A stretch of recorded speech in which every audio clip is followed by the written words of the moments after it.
Show you Android Auto. I'm Andy. I'm the product manager. Here's the standard head unit in the Hyundai Sonata, which was just introduced in the United States. This is a standard Android phone with our software running on it. The phone and the car are now handshaking with each other, and the phone is now put in a mode where it's locked out. I can put the phone down, and we've designed an extended Android into the car such that all of the apps and services that drivers want are built in an interface that's purpose-built for the driving experience.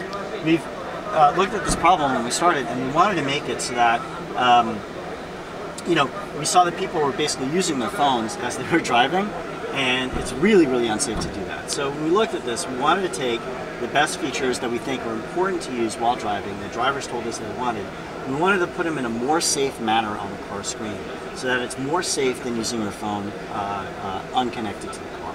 So we've replaced the system bar of Android with the 5 activities that we think people most want to do in the car, and I'll go through each one of them really quickly. The first one is the overview. The overview combines Google Now, which anticipates where you want to go, what you want to do, what you want to listen to, and puts it right on the screen here. If I wanted to navigate home, I just press this and it navigates home. It launches maps, searches for my location, and then navigates there. But let's play some music, so I'm going to hit this, and it's going to play San Francisco by the Mowgli's, a song. So it launched Google Play Music, it searched for it, and it started playing a radio station based upon that selection. Google knows my preferences because I'm signed into the phone, and this is actually being shown by the phone. The phone is generating all of this UX, all this user experience that's shown on the screen. None of this is coming from the car itself. We also took the same interface and technology we gave to Google Play Music internally, and we gave it to third-party developers. So there's 10 media applications that we are showing off today, ranging from very big applications and companies like Spotify and Pandora, down to 2-person startups. We've also worked with people like Major League Baseball in the United States, so we can do a baseball game. So it's now playing. It's now playing the Braves and Astros game.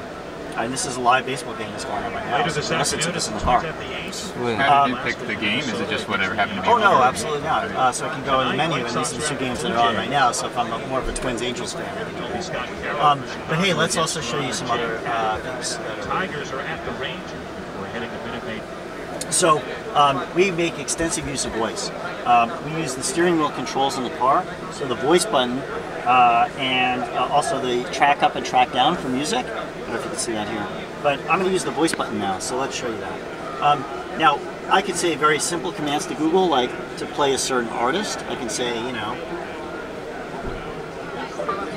play Coldplay. Playing Coldplay using Google Play Music. So it'll switch the media application and actually start a station based on Coldplay. Without me ever having to take my hands off the steering wheel, I didn't even have to look at the screen.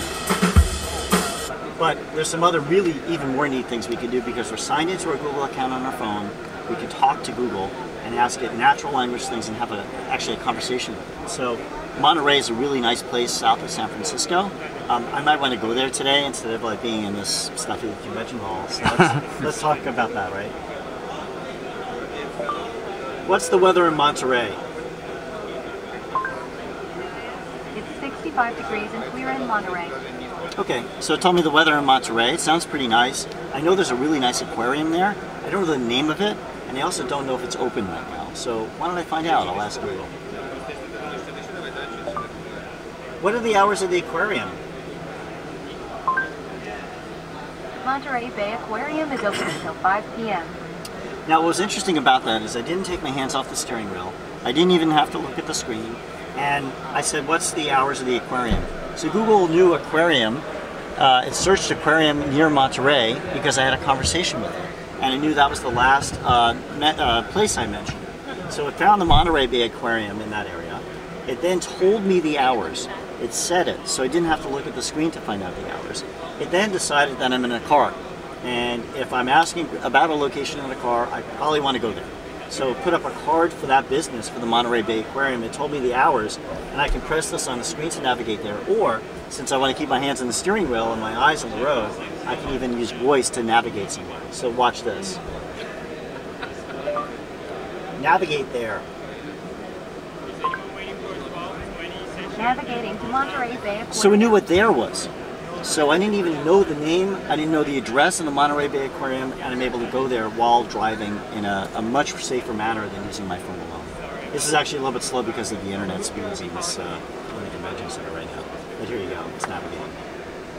That's pretty awesome. And it's doing turn-by-turn directions. Sorry, this is unmuted, but it'll tell us our next turn. If we have music playing or that baseball game we were playing, it would duck the music while telling us about it. One more thing I wanted to show you, but I can't. Use any lane to turn right onto 4th Street. I don't know the phone number of this phone is messaging. So we announced today APIs for both media but also messaging. Any messaging app that's out there that's on Android can implement an API and have voice replies both on the watch and in the car. Use the right 3 lanes to turn right onto the ramp from the keynote, we demonstrated this yesterday. A message comes in, I press it on the screen, it reads the message to me, it says it to me, and then I can easily reply using voice only. So I never have to look down at the phone, I never have to read things on the screen, and I can have a really rich messaging experience to be able to do things in a much safer manner. So that's basically Android Auto. Can you show us the 10 different, you said there were 10 apps? Are they all on there? I'm just curious what the 10 are. I'm not sure if all of them are on here. They're definitely on a slide in the keynote. I think they're all here though. So we have Major League Baseball at bat that we already showed you. iHeartRadio, which is 850 radio stations around the country, live radio. So I can go here and I don't know where Wild 94.9 is, but let's play that. And it's now playing internet radio, streaming radio from somewhere in the country. Awesome. These are apps that are already on the phone. You notice we're still navigating, so here's there's a navigation notification that comes up. This is heads-up notifications from Android, so it's already using something to not take you out of the activity, but to still tell you not to miss your next turn.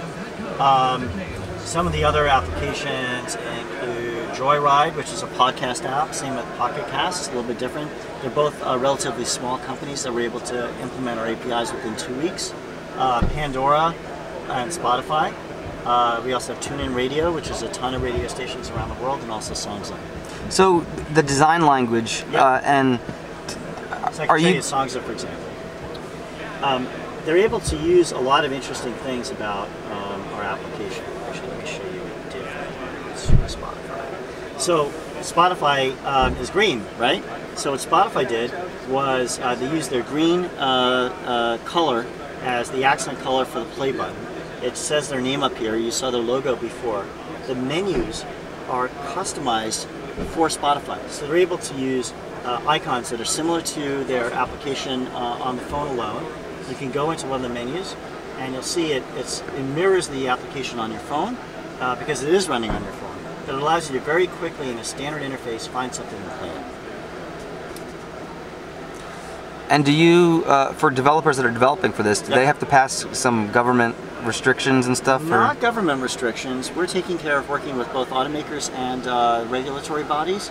But we are going to have some kind of a process where applications need to be certified and reviewed. Cool. We're still working through those details, but we want it to be easy enough for an auto developer to be able to develop something and get in a ton of cars right away.